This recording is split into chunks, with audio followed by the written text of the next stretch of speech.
말씀을 보시겠습니다. 구약성경 창세기 2장 15절 말씀입니다. 제가 봉독하겠습니다. 여호와 하나님이 그 사람을 이끌어 에덴 동산에 두사 그것을 다스리며 지키게 하시고. 아멘. 사랑하는 성도 여러분, 전 세계 및 전국의 9,000여 개 지구의 성도 여러분, 지성전 성도 여러분, 전 세계 인터넷을 통해 예배드리는 모든 성도 여러분, GCN 시청자 여러분, 만민TV 시청자 여러분, 창세기 강의 55번째 시간입니다. 지난 시간에는 공룡이 에덴 동산의 선악과를 따 먹으려다가 지구로 쫓겨난 내용까지 말씀을 드렸습니다. 그런데 공룡들은 지구로 쫓겨났으면서도 잘못을 깨닫지 못했습니다. 후회하거나 자숙하는 모습이 아니었지요. 오히려 억울해하였습니다. 선악과를 따 먹지도 않았는데 에덴 동산에서 쫓겨난 것에 대해 불만을 가졌지요. 성도님들은 자신의 잘못으로 징계를 받거나 지적받을 때 마음이 어떠신지요? 마음이 겸손한 사람은 소자가 지적을 해도 달게 받습니다. 그 지적하는 내용이 자신에게 전혀 해당되지 않는다 해도 일단 그러한가 하고 자신을 점검하지요. 여러분, 부부싸움 하시는 분들, 또 부모 자녀 간에 대화가 매끄럽지 못한 분들도 한번 잘 숙고해 보시기 바라요. 왜 부부싸움이 일어나는가? 또 아내는 왜 남편의 말을 듣지 않고, 또 남편도 아내를 주 안에서 이렇게 잘 다스려야지 않는데 그렇지 못하고, 또 말의 다툼이나 이런 저런 것들이 생겨나는가도 잘 이해를 해야 됩니다. 왜 그러는가? 그래서 지적하는 내용이 소자가 지적한다 할지라도 내가 귀 기울여 들을 줄 알아야 되고, 또 묵상해 봐야 됩니다. 그 말에 대해서 무시하지 말고 그러한가 하고 자신을 점검해 봐야 됩니다. 그런데 지적받을 만한 일을 했으면서도 지적을 잘 받지 못하는 사람들이 있습니다. 그들은 여러 부류로 나뉘는데 먼저 자신의 잘못을 인정하는 듯 하지만 지적받기를 싫어하는 사람이 있습니다. 여러분들은 어떻게 지적받기를 싫어하십니까? 아니면 지적받을 일이 있다면 받는 것을 좋아하십니까? 대답을 빨리빨리 해주시면 진도가 빨리 나가니까 좋고, 오늘 은사 집회도 있는데 나도 내가 잘못한 것을 알기에 민망한데 굳이 이렇게 지적하셔야 하나 하며 속상해하지요. 그런 분들은 여기에 아니 계시면 너무나 좋은데, 또한 이런 부류도 있습니다. 자신도 잘못하긴 했지만 다른 사람의 잘못이 더 크다 생각하는 경우이지요. 잘못이 더 큰 사람은 그냥 두고 자신만 지적한다고 생각하며 지적하는 사람에게 불만을 갖기도 합니다. 저는 어떤 분이 편지에게 좀 지적해달라고 왔더라고요. 그래서 오늘 아까 당회장실 읽어봤는데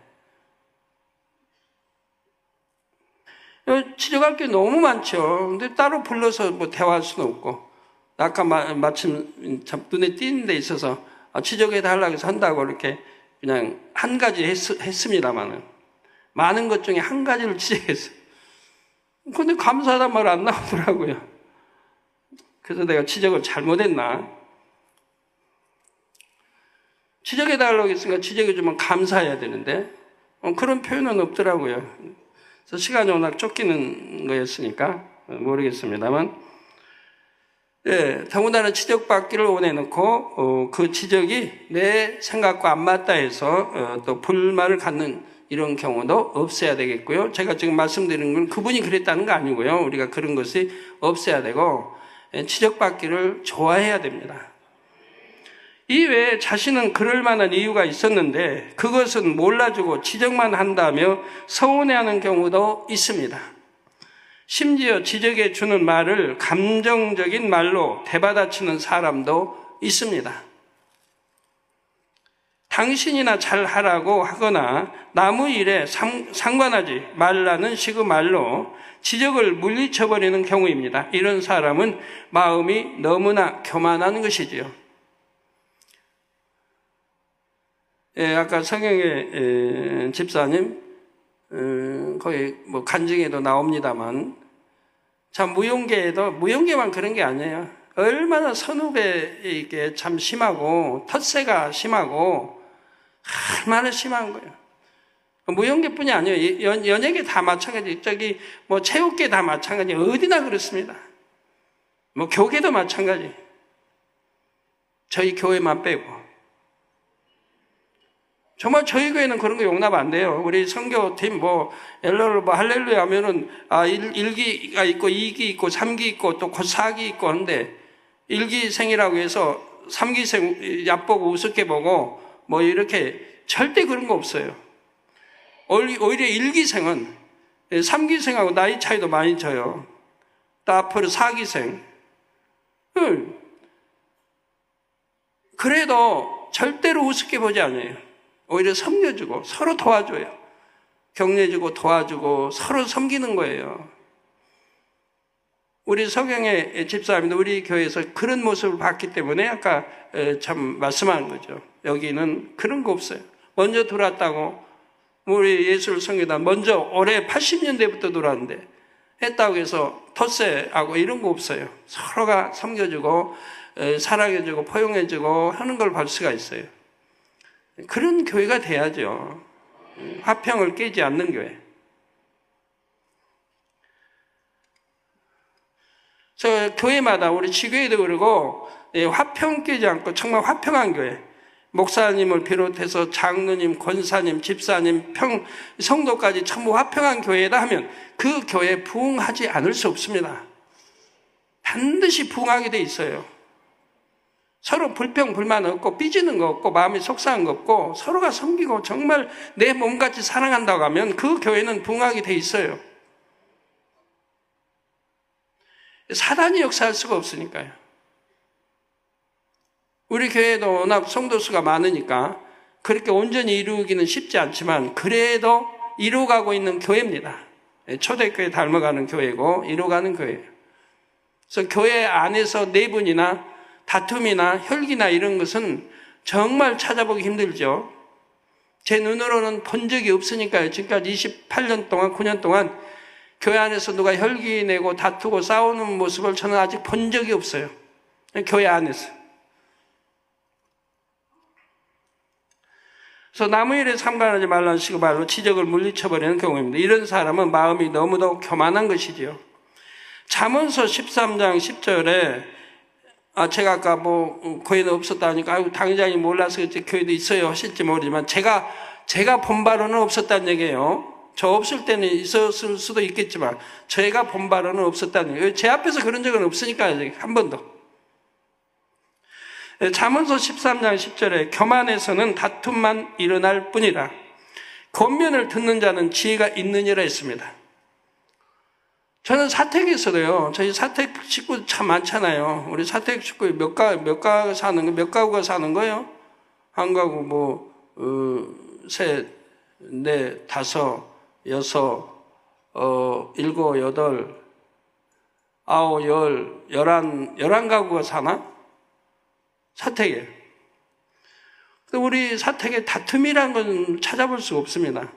또 가족끼리도 다 화평하죠.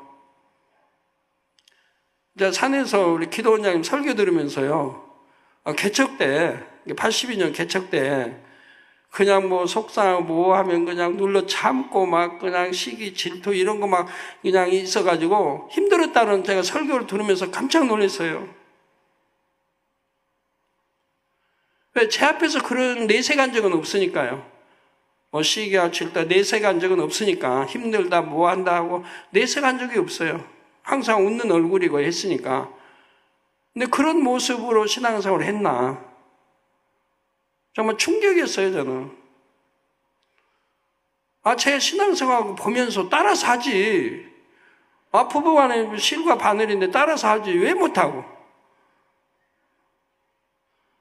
어느 누구하고도 다툼 없어 보고 아무리 억울한 일을 당해도 웃고 기도하고 오히려 축복해주고 넘어가고 신학교 때도 이런 거 봤으면서 시기 질투 안 하고 미워 안 하고 모든 거 화평하고 그런 거 봤으면서 그렇게 따라오면 힘들 거 하나도 없는데 왜 그리 못하고 혼자 그냥 눌러 참고 이기고 또 개척해서 성도들 앞에 혈기 낼 수도 없고 막 할 수도 없으니까 그냥 참고 얼마나 힘이 들었겠어요. 그래서 신앙생활을 그렇게 했나. 그러니까 몇 년 동안 참 힘들게 싸우고 금식하고 버리느라고 했겠구나 하는 생각을 해봤는데요. 뭐라고 힘들게 해요, 신앙생활을. 행복하게 하지. 우리 천상무용팀 보니까요, 작년부터 이제 유심히 보잖아요. 저는 에스토니아 성에 갔으니까 그때부터 얼굴을 익히고 그래서 그들의 모습을 에스토니아와 핀란드에 가서 제가 지켜봅니다. 거기는 20살도 있고, 22, 셋, 여튼 해서 제일 많은 언니는 이제 25도 있고, 5년 차예요. 선교 이제 무용팀에 5년 차이면 꽤 큰데, 거기에 보면 전부가 하나예요, 하나. 하나같이 움직이는 거예요. 하나같이 움직이고, 모임이나 뭘 해도 하나같이. 서로 시기 질투 미움이 없으니까 너무 행복한 거예요. 너무 행복한 거예요. 거기다 또 20살 먹은 또 자매가 총무예요. 리더라 해요, 리더. 또 5살 먹은 언니도 너무 잘 따라주는 거예요. 행복하게 따라주는 거예요.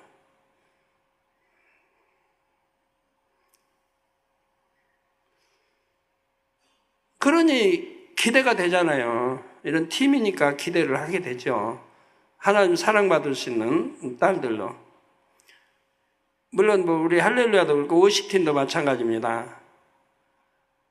8명이 앞으로 또 3명, 또 3명 이렇게 이제 들어올 건데 그 팀들이 하나예요, 하나. 하나같이 움직여요. 근데 그거를 제가 지켜봐요. 1년, 2년, 3년 지켜보는데 변함이 없어요. 서로 시기 없죠. 질투 없죠. 미워하는 거 없죠. 하나가 돼가지고 움직이는 거예요. 한 사람 움직이면 똑같아요. 11명이 되든 앞으로 14명이 되든 힘들 게 없어요. 한 사람 움직이는 것 같으니까. 교만에서는 다툼이 일어날 뿐이라 권면을 듣는 자는 지혜가 있느니라. 우리에게 참 감사하죠. 앞으로 전부가 그렇게 성도님들이 변할 텐데, 우리 장로님도 그렇고 전부가, 우리 교육자들도 그렇고. 잠언 29장 1절에도 말씀하기를 자주 책망을 받으면서도 목이 곧은 사람은 갑자기 패망을 당하고 피하지 못하리라 했죠. 자주 책망을 받으면서도 목이 곧으니까 자주 받는 이유가 뭐예요? 안 고치니까 자주 받는 거 아니에요? 고치질 않으니까. 돌이키질 않으니까. 그러니까 그거는 목이 곧은 사람이라 이 말이에요. 그런 사람은 갑자기 패망을 당하고 피하지 못하리라. 그러므로 성도님들은 지적이나 권면을 달게 받을 줄 아는 지혜로운 분들이 되시기를 바랍니다. 제가 그래서 늘 말씀드리죠. 우리 주의종이든 장로든 일꾼이든 제가 설령 책망을 한다 해도 곱게 받을 분들, 조금 더 삐지지 않고 마음이 서운하지 않고 받을 분들이라고 하면 제가 얼마든지 책망할 수 있다고요. 제가 책망을 해야 빨리 영으로 들어올 수 있잖아요. 책망을 해줘야. 아무리 영에 가까운 분이라도 책망 받을 것들은 있는 거예요. 그래서 내가 자꾸 책망을 해줘야 빨리빨리 버리고 영으로 들어올 수 있는데 책망을 할 수가 없으니 문제죠. 아까 어떤 분 좀 지적해 달라니까 내가 하는 거지. 그렇지 않으면 못하죠. 성도 여러분, 공룡은 지구가 참 좁게 느껴졌습니다. 그동안 지구와 비교할 수 없을 만큼 광활한 에덴 동산에서 살았기 때문이죠. 지구는 에덴 동산과 달리 신성함도 느껴지지 않았습니다. 에덴 동산은 영에 속한 세계이지만 지구는 육의 세계이지요. 또한 에덴 동산은 아담의 영향력이 직접 미치는 곳입니다. 모든 사람과 동물들도 아담의 권세에 순응하며 조화롭게 살지요. 지구도 물론 아담의 권세 아래 있었지만 그 영향력이 에덴 동산만큼 미치지는 못했습니다. 더구나 공룡이 지구로 쫓겨난 후 한동안 아담이 지구를 왕래하지 못하게 되었지요. 이에 공룡은 마치 선진국에 살다가 문명이 뒤처진 후진국으로 쫓겨난 것 같은 느낌을 갖게 되었습니다. 뿐만 아니라 공룡은 지구의 짐승들이 참 하찮게 보였지요. 공룡은 영의 세계에서 창조된 존재입니다. 아담 곁에서 오랫동안 함께 했기에 나름대로 지혜로운 면도 있었지요. 반면 지구의 동물들은 육적인 존재요. 혼우 작용을 하긴 하지만 지적인 능력이 매우 낮습니다. 그저 본능에 따라 먹이를 찾아 섭취하고 번식할 뿐이지요. 또한 공룡은 지구의 동물들이 눈에 차지 않았습니다. 이게 모든 면에 비교가 안 되는 거예요. 몸집도 그렇고 뭐 지능도 그렇고 그냥 모든 게 비교가 안 돼요. 전에 에덴 동산의 동식물은 지구의 것과 같은 종류라 해도 빛깔이 더 곱고 생김새도 수려하다 했지요. 사자를 예로 들면 털의 빛깔이나 생김새가 지구의 사자는 에덴 동산의 사자보다 훨씬 못한 것입니다. 다른 모든 동물들도 마찬가지였지요. 여러분, 그래서 공룡 이렇게 보면 뭐 이빨 같은데 새카맣게 나오는데 그 에덴 동산에서 산 공룡 그렇지 않았어요. 예뻤지, 곱고. 사람이 그렇게 상상하고 그렇게 그래도 만들어놔서 여기 나오는 것도 할 수 없이 그렇게 나올 거겠지만, 실제는 그러지 않았어요. 고왔죠, 이빨도. 모든 분야도 그냥, 보는 저런 게 아니란 말이에요.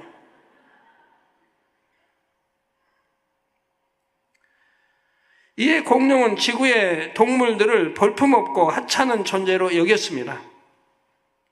여기에 공룡은 지구의 동물들이 자신들에 비해 크기가 매우 작은 것을 가지고도 무시하기 시작했습니다.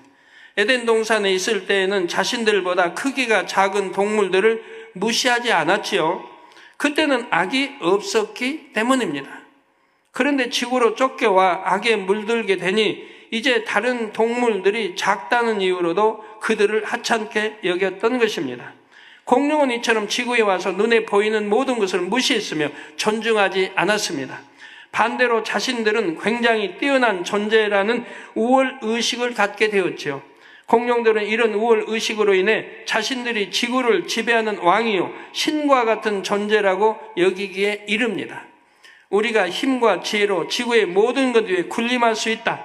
에덴 동산을 다스리는 아담처럼 모든 만물을 창조하신 하나님처럼 될 수도 있다는 생각까지 품게 되었습니다.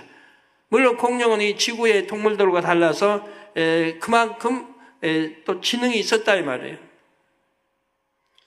그 마음이 너무나 높아지고 말았던 것입니다.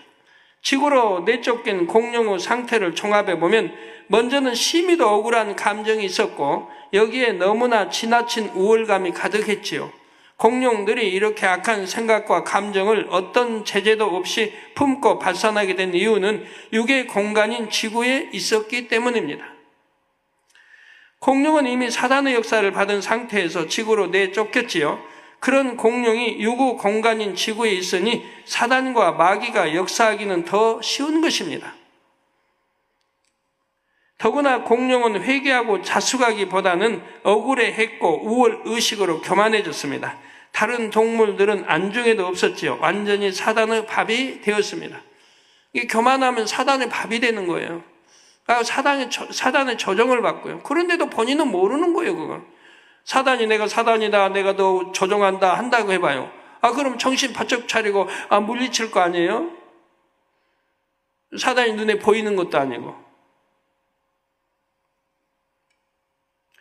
공룡들은 빠르게 악에 물들었고 난폭해졌습니다. 그 중에서도 반란을 주동했던 공룡들이 가장 난폭해졌습니다. 성도 여러분, 사람들 중에도 낮은 위치에 있을 때에는 겸손해 보였는데 높은 위치에 오르면 이내 교만해지는 경우가 있습니다. 사실 많이 그래요. 정치 이렇게 보면은 그냥 낮은 위치에서 어떻게 혁명을 일으켜내 높은 위치 가면 뭐 금방 교만해져 버리잖아요. 아나무인이고 뭐 그냥 예전과 전혀 친한 친구 사이도 딱 높아지면 그 친구 그냥 무시해버리고, 아랫사람일 때에는 마음에 교만이 있다 해도 어차피 자기 마음대로 할 수 없으니 교만이 겉으로 드러날 기회가 적습니다. 그런데 직분이 높아져서 자기 마음대로 할 수 있는 권한이 생기면 그때는 교만이 드러나는 것입니다. 근데 내 안에 보이지 않았던, 없었던 같은 교만이 있었기 때문에 드러난다 이 말입니다. 자신의 권세로서 다른 사람들을 힘들게 만들면서도 정작 자신은 모르지요. 우리 일꾼들은 그렇게 되지 않도록 늘 스스로 경계해야 합니다. 예전엔 내가 순종하는 사람이었는데 이제는 쉽게 지시하고 명령하는 사람이 되어 있진 않은가? 예전에는 윗사람이 얘기하면 무조건 아멘으로 받았는데 이제는 이유나 핑계를 대며 불순종하고 있지는 않은가? 예전에는 누구든지 섬기려는 마음이었는데 이제는 섬김 받기 원하는 마음이 아닌가? 이런 분야를 항상 점검해 보아야 합니다. 꼭 어떤 행함이 아니라 말 한마디로도 상대를 섬길 수 있는가 하면 상대를 무시할 수도 있습니다. 직분이 높아질수록 마음은 낮아져야 합니다. 마태복음 23장 11절에 우리 예수님께서도 너희 중에 큰 자는 너희를 섬기는 자가 되어야 하리라 말씀하셨죠. 이게 섬기는 자, 그런 자를 하나님이 들어 쓰시는 거예요. 직분이 높아질수록 마음은 낮아져야 합니다. 마태복음 23장 11절에 우리 예수님께서도 너희 중에 큰 자는 너희를 섬기는 자가 되어야 하리라. 그 큰 자 되고 싶으시면 바로 섬기는 여러분이 되셔야 합니다. 이 말씀대로 진정 큰 자가 윗사람이 되면 아랫사람들이 마음으로 순종하며 따릅니다. 윗사람을 무서워하거나 눈치 보며 순종하는 것이 아니지요. 무서워서 억지로 하는 순종은 참이 아닙니다. 성도 여러분, 공룡이 원래 지구에 있었던 동물이 아니라 지구에 갑자기 나타난 동물임을 증명하는 것이 있습니다.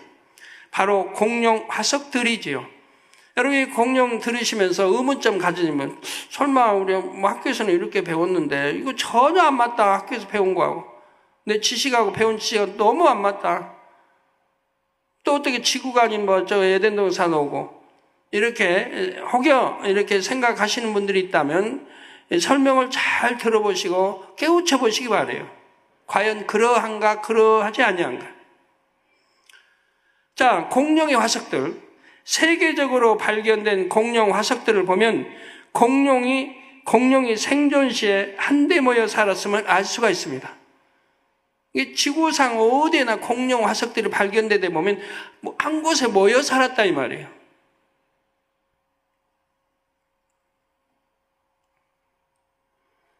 공룡 화석들은 특정 지역에 밀집해 있기 때문이지요.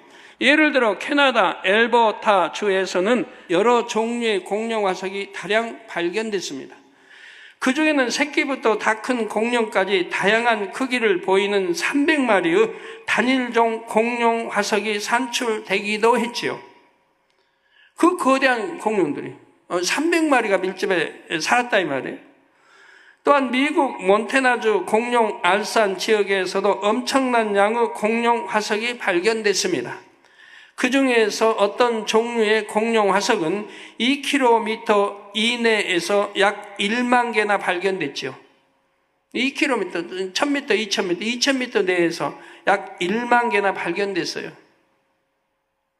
우리나라 공룡 화석의 분포도 마찬가지입니다. 경상남북도와 전라남도 등 남부 지방에서 공룡 화석이 알, 골격, 발자국의 형태로 다량 발견됐죠. 이 알 발견도 보면 밀집되어 있는 거예요, 알도. 알, 골격, 발자국 형태로 다량 발견됐습니다. 그런데 왜 경상남북도, 전라남도 등 남부 지방에 이렇게 일부에서 발견되냐 이 말. 서울도 발견되고 강원도에도 속초에도 발견되고 평양에도 발견되고 해야 될 텐데, 만일 공룡이 원래부터 이 땅에 살았던 동물이라면 이렇게 모여서 살았을 리가 없습니다. 그렇지 않습니까? 호랑이나 사자 같은 동물들도 한데 모여 살지 않지요. 모여 살면 먹이 경쟁이 치열해지기 때문입니다.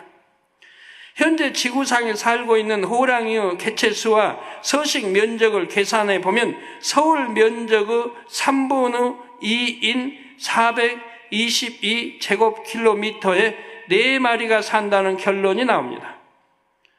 지구에 살고 있는 호랑이의 개체수, 서식 면적 계산해 보면요, 서울 면적의 3분의 2인 422제곱킬로미터에 4마리가 산다는 결론이 나온다 이 말입니다. 이게 서울 전역에서 호랑이가 산다고 하면 5마리, 6마리밖에 못 산다 이 말입니다. 호랑이 평균 몸무게는 200kg으로 한 마리가 하루 섭취해야 하는 먹이량은 최소로 잡아도 약 10kg입니다. 아프리카에서 고기 먹는 보면은 다른 동물들 보면은 10kg 가지고 양 안 차요. 근데 호랑이는 더군다나 200kg가 되는데 10kg 가지고 여러분도 뭐 닭 한 마리 그냥 닭 한 마리 뭐 2마리 막 드신 분 있잖아요. 2마리면 도대체 몇 킬로예요, 도대체가?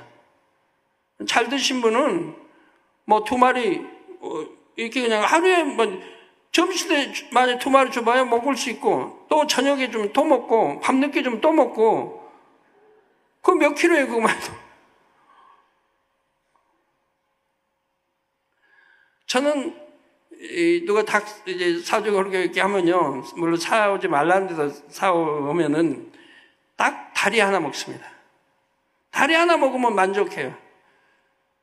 사준 성의를 생각해서 다리 2개 먹을 때도 있어요. 아니 2개는 좀 벅차니까 다리 하나에다가 날개 쪽지 하나, 아니 목 부위 이렇게 먹긴 합니다.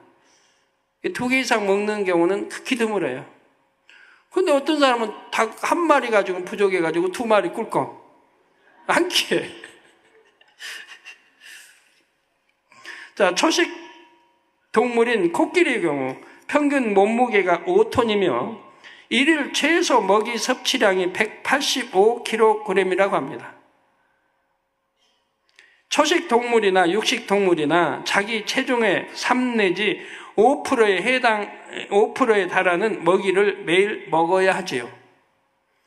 그러니까 코끼리나 이런 거 봐봐요. 코끼리나 키 큰 기린이나 하여튼 이런 것도 봐요. 쉴 새 없이 먹이 먹습니다. 풀 뜯어 먹고 뭐 쉴 새가 없어요. 그냥 종일 먹어야 돼요. 그래야 양을 채우는 거예요. 이 코끼리가 200kg인 호랑이 근 한 마리를 먹어야 되는데, 그 무게의 양을 먹어야 되는데, 그것도 이제는 나무 풀 그런 거 먹고 이렇게 해야 되는, 나무 잎사 이거 먹고 해야 되는데, 그 양을 채우려면 얼마나 많이 먹어야 되겠어요. 그러니까 그냥 계속 먹는 거예요. 시간만 있으면 먹는 거예요. 그래서 초식동물이나 육식동물이나 자기 체중의 3 내지 5%에 해당하는 먹이를 매일 먹어야 합니다. 종합해서 다시 말씀드리면 체중 200kg인 호랑이 한 마리가 살기 위해서는 하루에 최소한 10kg의 먹이를 먹어야 하고, 그만한 먹이를 구하려면 105제곱킬로미터의 서식지를 확보해야 합니다. 이게 자기 공간 서식지를 확보해야 돼요. 이것을 기준으로 공룡이 살아가는 데 필요한 먹이 양과 서식 면적을 계산해 보겠습니다. 만일 체중이 호랑이의 100배인 20톤 공룡이 있다면, 호랑이 체중의 100배인 20톤의 공룡, 그러니까 200kg니까 200kg, 그러니까 2,000kg 이제 2톤, 그러니까 20톤 공룡이니까 있다면 하루에 최소한 체중의 5%에 해당하는 1톤의 먹이를 얻어야 살 수가 있죠. 1톤의 먹이를. 서식지도 호랑이 한 마리 영역의 100배인 15,000제곱킬로미터가 필요합니다. 이를 토대로 하면 우리나라 남한 면적에서는 20톤 공룡이 겨우 9마리만 살 수 있다는 계산이 나옵니다. 네, 자료화면 네. 9마리밖에 못 사는 거예요. 우리나라 이렇게. 체중이 80톤으로 추정되는 브라키오 사우루스는 남한에서 겨우 2마리밖에 살 수가 없죠. 다른 건 안 살아야 돼요. 다른 게 잡아먹으면 안 되고 자기 혼자만 영역 2마리만 살아야 겨우 자기 배를 채울 수 있는 거예요. 남한에서. 그런데 우리나라에서는 1973년 경북 의성군의 공룡 계곡에서 무게 120톤으로 추정되는 울트라 사우루스의 화석이 발견되기도 했습니다. 이 정도의 공룡이라면 남한 면적에서 단 한 마리밖에 살 수가 없지요. 그런데 동시대의 것으로 추정되는 다른 종류의 공룡 화석들이 많이 발견되었습니다. 이것만 보아도 공룡이 원래 지구에 있었던 동물이 아니라 지구에 갑자기 나타나서 잠깐 살다가 사라진 동물임을 알 수가 있습니다. 성도 여러분, 지구로 쫓겨온 공룡은 자신들이 지구에서 가장 힘이 세고 뛰어난 존재라고 생각했습니다. 그러자 심히 교만해졌고 사단의 역사를 더 강하게 받게 되었죠. 또한 매우 포악해져서 지구의 자연 환경을 파괴해 나갔습니다. 덩치가 워낙 큰데 거침없이 다니다 보니 다른 동물들을 밟거나 다치게 하는 일도 생겼습니다. 심지어 다른 동물을 죽이기도 했지요. 처음에는 고의가 아닌 실수였습니다. 그런데 공룡이 점차 악해지면서는 임의로 다른 동물을 해치는 일이 일어났지요. 그 결과 지구는 짧은 시간 동안에 공룡들에 의해 심하게 파괴되어 갔습니다. 비유를 들면 서너 평 정도 되는 아름다운 꽃밭이 있다고 합시다. 이 안에 개미나 메뚜기가 수십 마리 산다 해도 아무 문제가 없습니다. 그런데 만일 이 꽃밭에 멧돼지 한 마리를 풀어 놓는다면 어떻게 될까요? 멧돼지는 조심성이 없이 꽃밭을 마구 헤집고 다니면서 순식간에 엉망으로 만들어 버릴 것입니다. 공룡이 오기 전까지 지구의 동물들은 조화를 이루며 평온하게 살았습니다. 그런데 공룡이 오면서부터 조화가 깨졌지요. 공룡들이 마치 무법자처럼 활보하고 다녔기 때문입니다. 영의 세계인 에덴 동산에 살던 공룡이 유구 세계인 지구로 내려오면서 육적으로도 체질에 많은 변화가 일어납니다. 공룡들이 에덴 동산에서 무엇을 먹는 것은 식욕을 채우기 위함이 아니었습니다. 몸에 필요한 에너지를 공급하고 더욱 충만해지기 위함이었지요. 안 먹어도 배고픔을 느끼지는 않았습니다. 또한 에덴 동산에서는 먹이를 섭취하면 체내에서 100% 분해가 되었습니다. 대부분이 에너지원으로 흡수가 되었고 필요 없는 성분은 호흡할 때 공기 중으로 배출되었지요. 우리 주님도 부활 후에 거기 생선 잡수시잖아요. 드셨습니다. 그런 거 어떻게 할까요? 우리 주님 부활하시고 나서도 화장실 가실까요?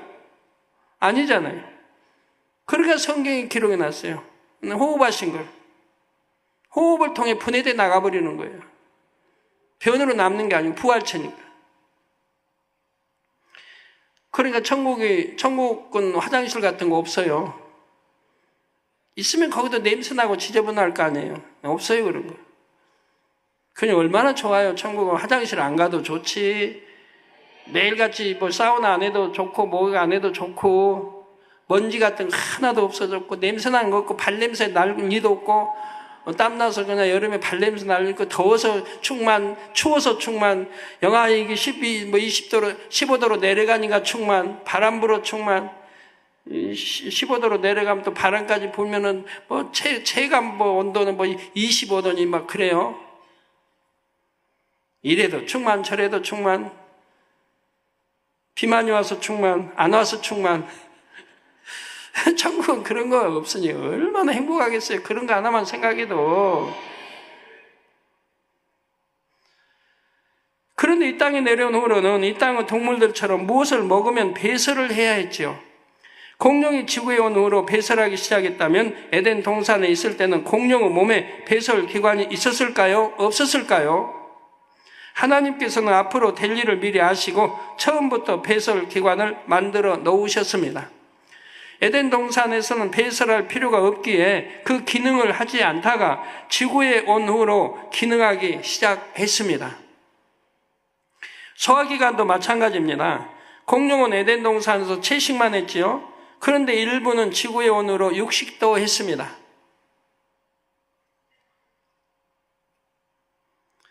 소처럼 풀만 먹던 동물이 어떻게 갑자기 고기를 먹을 수 있나 생각할 분도 있을 수 있습니다. 그런데 하나님께서는 애초에 공룡의 소화기관을 육식을 해도 가능할 수 있게 만드셨다는 사실입니다.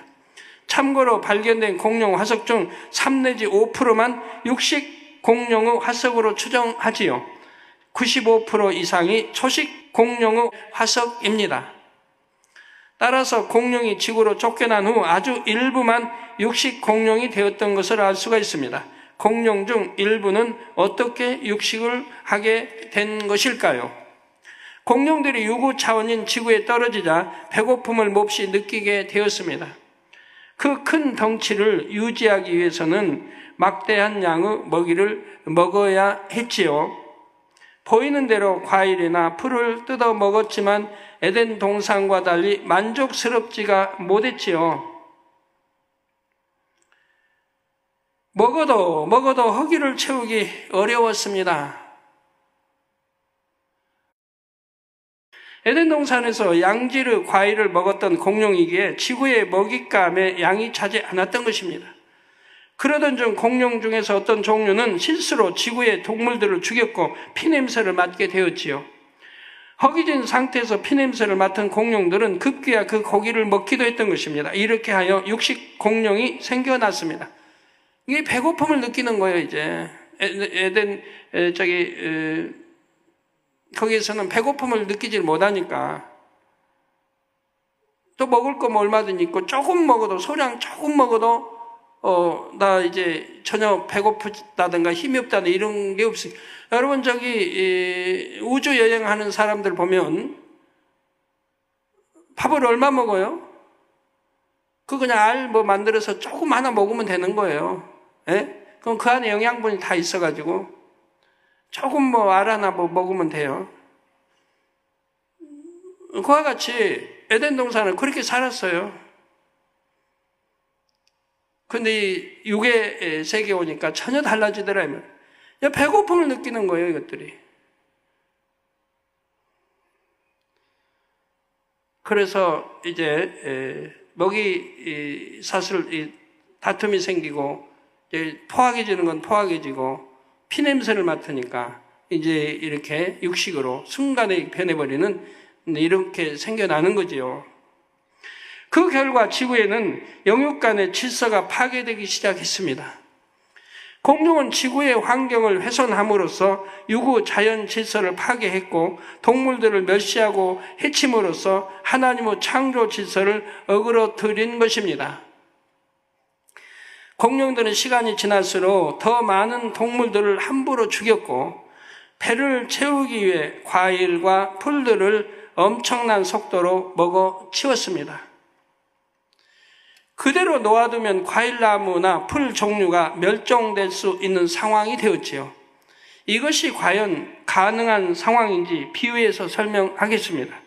코끼리 한 마리가 하루에 섭취하는 먹이량은 약 185kg이라고 합니다. 이것이 얼마나 많은 양일까요? 마른 풀을 꾹꾹 눌러서 가로, 세로 높이가 각 1m인 부피로 쌓으면 마른 풀을 꾹꾹 눌러서 가로, 세로 높이가 각 1m의 부피로 쌓았습니다. 사각형의 1m의 부피로 약 30kg 정도 된다고 합니다. 부피로 쌓으면 약 30kg 정도. 코끼리 한 마리는 그런 건초더미를 하루에 6개 이상 먹어야 하지요. 이것을 기준으로 초식 공룡 한 마리의 먹이량을 계산해 볼까요? 대표적인 초식 동물인 브라키오사우루스는 그 몸무게를 약 80톤으로 추정합니다. 생명 유지를 위해서는 하루에 자기 몸무게의 약 3에서 5% 먹이를 섭취해야지요. 최소로 잡아 3%로 계산하면 하루에 2.4톤의 풀을 먹어야 합니다. 가로, 세로 높이가 각 1m인 건초 더미 한 개가 30kg이니까 브라키오사우루스는 그것을 매일 80개씩 먹어야 살 수 있는 것입니다. 어마어마하죠. 한 마리가 이게 하루에 먹는 양이 이렇게 80개, 1m, 이렇게 이거를 쌓아놓은 건초더미 이게 80개를 먹어야 된단 말이에요. 그니 얼마나 많은 양 풀을 뜯어 먹어야 돼요. 만일 20톤 무게의 공룡이 육식을 한다면 몸무게의 5%인 1톤의 고기를 먹어야 합니다. 이는 호랑이 5마리에 해당하는 양이죠. 호랑이의 평균 몸무게를 200kg로 보기 때문입니다. 그런데 에덴 동산에서 지구로 쫓겨난 공룡이 한두 마리입니까? 엄청난 수의 공룡이 한꺼번에 쫓겨왔으니 지구의 동식물들은 얼마 안 가서 멸종될 상황이었던 것입니다. 또 지구 곳곳, 세계 곳곳에 다 흩어져 놨기 때문에 이것만 보아도 공룡이 원래 지구에 있었던 동물이 아님을 알 수가 있지요. 그리고 전 세계에 이렇게 분포했다는 자체만도 하나님이 말씀해 주신 대로 에덴 동산에서 이 땅으로 내려 보냈다는 걸 증명하는 거예요. 전 세계에 분포된 동물들은 없습니다. 가축 빼놓고는. 가축은 사람이 가지고 옮기니까 있는 거지만 전 세계에 분포된 동물은 없어요. 가축 빼놓고는. 그래요, 안 그래요? 우리나라에 코끼리 있어요? 우리 같이 육지로 딸려 있는 뭐 인도에 가면 코끼리 있게 되면 우리나라는 코끼리 못 봤잖아요, 여러분. 역사에 나오던가요? 고구려 때 코끼리 있다고 나와요? 그냥 모르셔서 가만히 있는 건 아니겠죠? 예?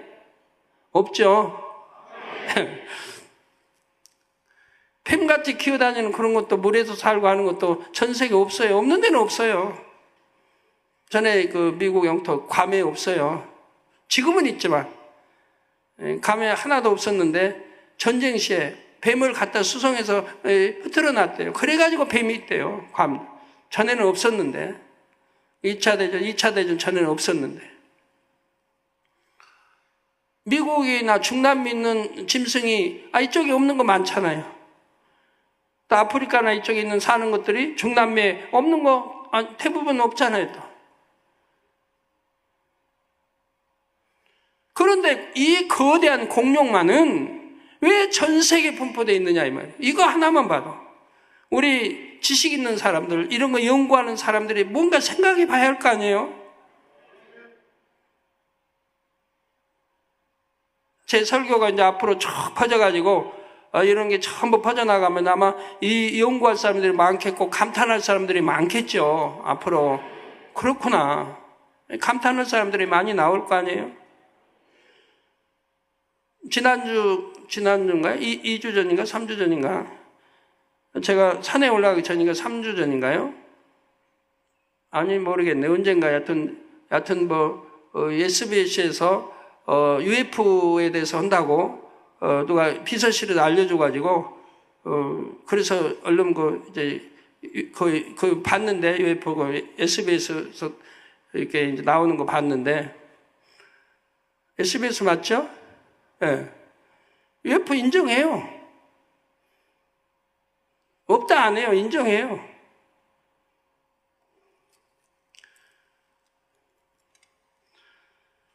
예, 이런 거 조금만 보아도 공룡이 원래 지구에 있었던 동물이 아님을 알 수가 있습니다. 세상의 과학자들은 공룡이 지구의 지질학적 역사 중 중생대에 살았다고 말합니다.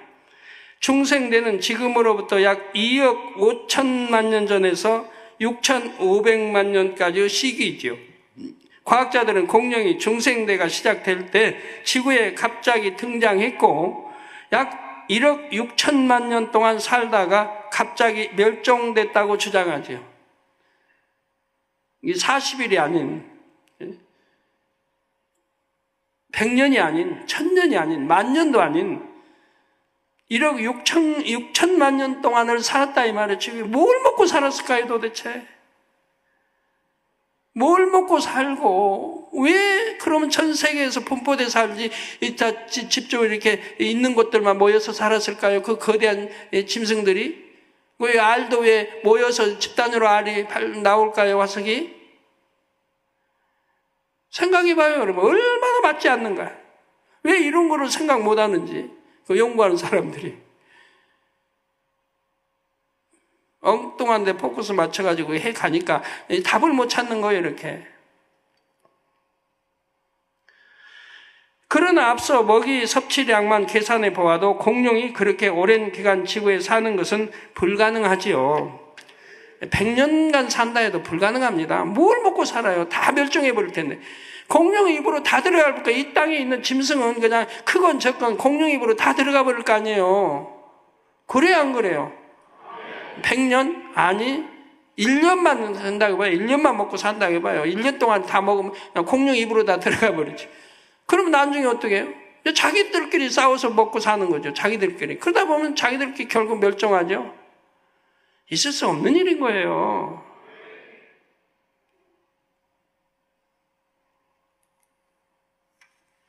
과학자들은 공룡이 살았던 시대에는 지구에 지금보다 먹이가 100배 많았다고 주장합니다. 그렇다 할지라도 그 수많은 공룡이 그렇게 오랜 기간을 살 수는 없습니다. 100배 많았다고 해봐요. 또 1년 먹어봐요. 그 많은 것들이 1년 먹어봐요. 그냥 1년이면 싹쓸이 하지. 근데 무슨 1억 6천만 그런 오랜 동안 공룡이 이 지구상에 살아요. 진화론으로 공룡을 설명하는 것은 더더욱 불가능함을 알 수가 있습니다. 진화돼서 이렇게 갑자기 나타났다 하는 것도 어디서 나타났을까요? 어디서 나타나요 도대체가? 나타나는 곳이 있어야 할까? 오는 곳이 있어야 할 거 아니에요. 지구상에 갑자기 나타났다. 어디서 오는 곳이 있어야 할 거 아니에요. 그럼 진화다. 그럼 아니면 진화다. 진화론으로 공룡을 설명하는 것은 더더욱 불가능합니다. 절대 100만 분의 1, 1억만 분의 1의 가능성도 없습니다. 없는 거예요. 그 거대한 최고의 동물이 진화되는 오랜 세월 동안 어떻게 먹고 살았겠습니까? 누가 먹이고 살았어요? 사람이 먹였겠어요? 그 많은 공룡을 진화하는 동안 뭘 먹여 살려요? 진화 중간 단계에서는 신체의 기능이나 형태도 불완전합니다. 그런 모습으로는 사냥하기 어려울 뿐만 아니라 다른 동물의 공격을 받기도 쉽습니다. 이런 불완전한 형태로 어떻게 오랜 기간 생명을 유지하며 진화하여 공룡이 된단 말입니까? 바다에서 나와서 어쩌고저쩌고 해서 진화한다고 해봐요. 발이 없는 것이 발이 생기고 발이 공룡이 4개죠? 4개가 생기고 어떻게 그 생겨나는 과정 수많은 세월을 누가 먹여요? 생기기 전에 죽어버린 또 낳고 누가 먹여서 키워요? 그 거대한 걸 누가 먹였습니까? 처음에 이렇게 진화할 때는 바다에 올라왔다 해봐요. 걷지도 못하잖아요. 기지도 못하잖아요. 날개가 있어요? 발이 있어요? 뭘 먹고 살아요? 뭘 먹고 진화를 해요? 사람이 키워야 되는데 사람이 키울 수 없잖아요. 그 거대한 것들을. 또 사람 먹을 것도 힘들어서 그냥 찾아다니는데 그 거대한 거를 먹이고 가축처럼 키워요?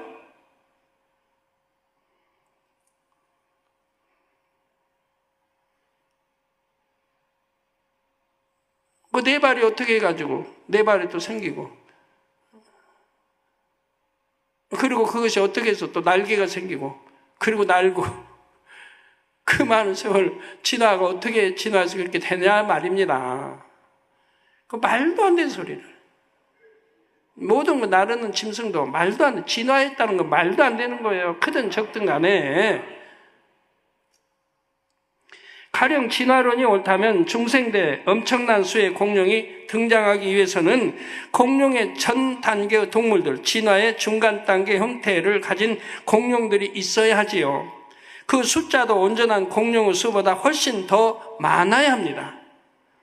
한 동물이 온전한 동물로 진화되기까지는 여러 단계의 진화 과정을 거쳐야 한다는 게 진화론의 주장이기 때문입니다. 그렇다면 공룡도 마찬가지지요. 온전한 한 공룡이 나오기까지는 유사하면서도 조금씩 다른 형태의 동물이 더 많아야 합니다. 그러나 현재 알려진 공룡의 대부분이 단 20% 정도만 완전한 골격을 가진 채 이름이 정해졌다는 사실입니다. 다시 말해 대부분의 공룡이 뼈 화석조차 제대로 갖추지 못한 것입니다. 하물며 공룡의 조상으로 보이는 화석들은 더더욱 찾기 힘들다는 사실입니다. 진화론자들은 공룡의 진화 계통을 증명할 수 있는 어떤 증거도 없이 허무한 주장을 하고 있는 것이지요. 우리 창조과학회 아들들이 진화론자라고 만나서 이렇게 대화한다고 하면 아마 그들 꼼짝도 못할 거예요. 그런데 하나님께서 풀어주신 말씀에 비추면 모든 것이 얼마나 시원하게 풀리는지요. 공룡이 지구에 갑자기 등장했다는 사실과도 딱 맞아 떨어집니다. 또 다음 시간에 이어서 말씀드리겠지만 갑자기 멸종된 이유도 하나님께서 풀어주신 말씀과 일치하죠. 그 왜 공룡만 화석이 그렇게 발견되는지, 그 많은 짐승들이 있는데 그런 화석이 그렇게 발견됐다는 건 드문 일인데 공룡은 전 세계에서 곳곳에서 화석이 발견되느냐 이 말입니다. 왜 그러냐 이 말이에요.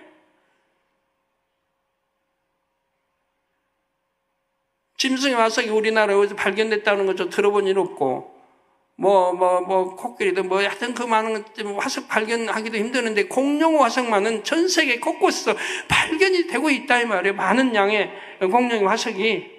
그러면 왜 공룡 화석은 발견되는지? 우리 학생들, 기대하세요. 다음 주에 그런 거 설명할 거니까. 하나님이 풀어주신 말씀과 일치합니다. 이런 것만 보아도 창조주 하나님이 살아계심을 믿을 수가 있습니다. 다음 시간에는 공룡이 지구에서 얼마 동안 살았는지 또 어떻게 멸종됐는지 말씀드리겠습니다. 결론을 말씀드립니다. 사랑하는 성도 여러분, 이 시간에는 지구로 쫓겨난 공룡이 영육간에 어떻게 변질되었는지 말씀드렸습니다. 영적으로는 사단의 사주를 더 받기 쉬워졌고 체질이 유구 차원이 됨으로 인해 허기를 몹시 느끼게 되었다 했습니다. 갑자기 허기도 못 느끼고 그냥 평화롭게 살던 공룡이 이 땅에 와서 환경도 그냥 엉망이지요. 지저분하고 그냥 막 엉망이죠. 거기 이제 에덴에서 비교하면 공기 여하튼 저기 기후도 안 맞죠.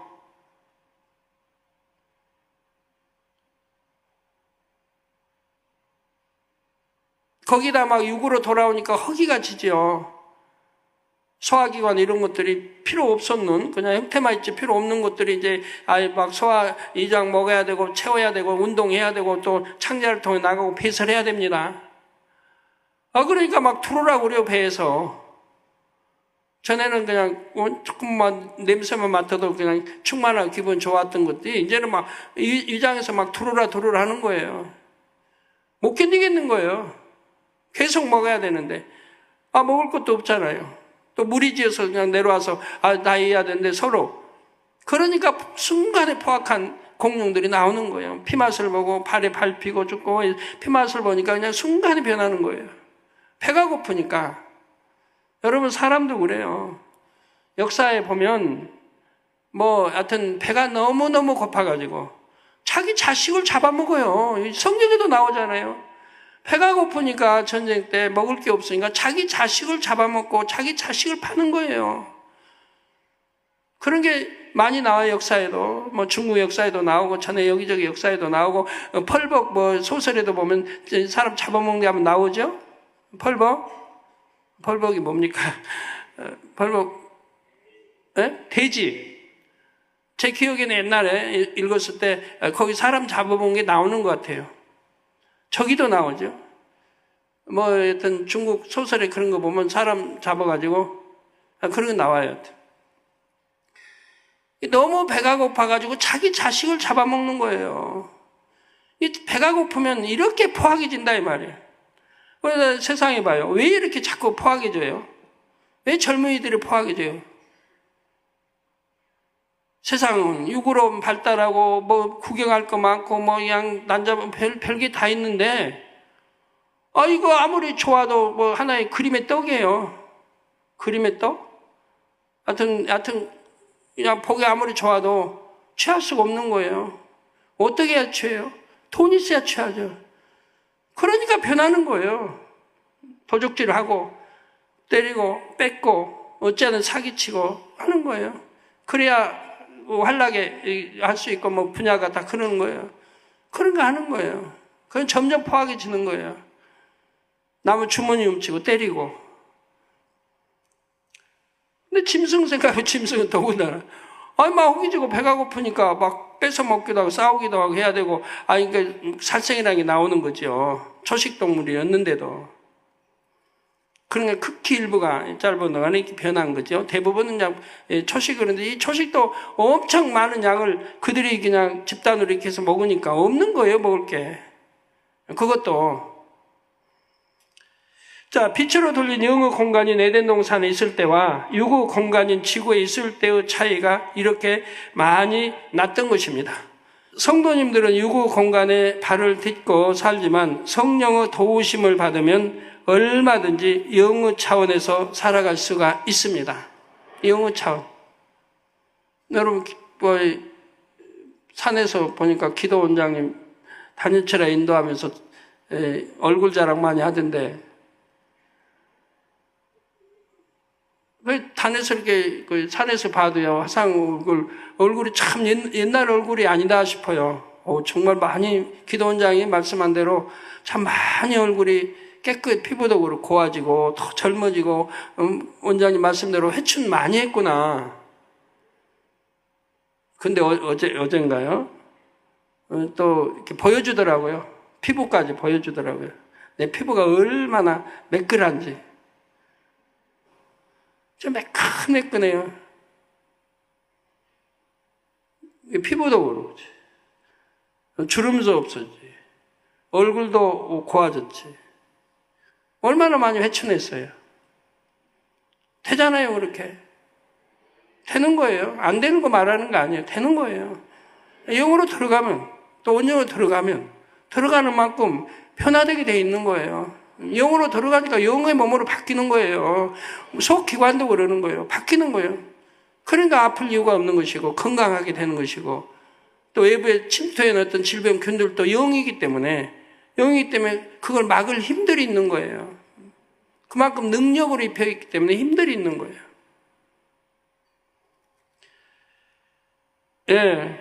그래서, 성도님도 육의 공간에 발을 딛고 살지만 성령의 도우심을 받으면 얼마든지 영의 차원에서 살아갈 수 있습니다. 바로 영적인 빛인 하나님의 말씀대로 살면 빛으로 돌린 영의 공간 안에서 살 수가 있지요. 요한복음 3장 20절에서 21절에 보면 악을 행하는 자는 빛으로 오지 아니하나 진리를 쫓는 자는 빛으로 온다 했습니다. 악을 행하는 자는 빛으로 오지 아니하나. 그러니까 빛을 싫어하지요. 멀리하고. 진리를 쫓는 자는 빛으로 온다. 모든 성도님들은 늘 빛 가운데 거하심으로 영의 차원의 축복을 항상 넘치게 받으시기를 주님의 이름으로 축원합니다. 말씀 상고하시면서 통성으로 다 같이 기도하시겠습니다. 할렐루야. 주님, 은혜와 사랑에 감사를 드립니다. 아버지, 오늘도 들은 말씀이 믿음이 되고 생명이 되게 도와주시기를 원합니다. 아버지 하나님, 지구로 쫓겨난 공룡이 원래 지구에 있었던 동물이 아닌 증거들, 지구에서 영육간의 질서를 파괴하는 공룡 등 아버지 설명을 했습니다. 아버지 하나님, 우리 학생들을 비롯해서 모든 성도님들이 믿음으로 온전히 받게 도와주시고 또 육신의 생각을 통원하고 학교에서 배운 지식을 통한다 해도 아버지 얼마나 그러한 것들이 허구인 것을 깨닫게 도와주시기를 원합니다. 이체 맞지도 않고 이론적으로도 맞지도 않은 것들입니다. 아버지 하나님 감사합니다. 우리가 믿을 수 있는 증거도 주심에 감사합니다. 우리 주 예수 그리스도의 이름으로 기도하옵나이다. 아멘.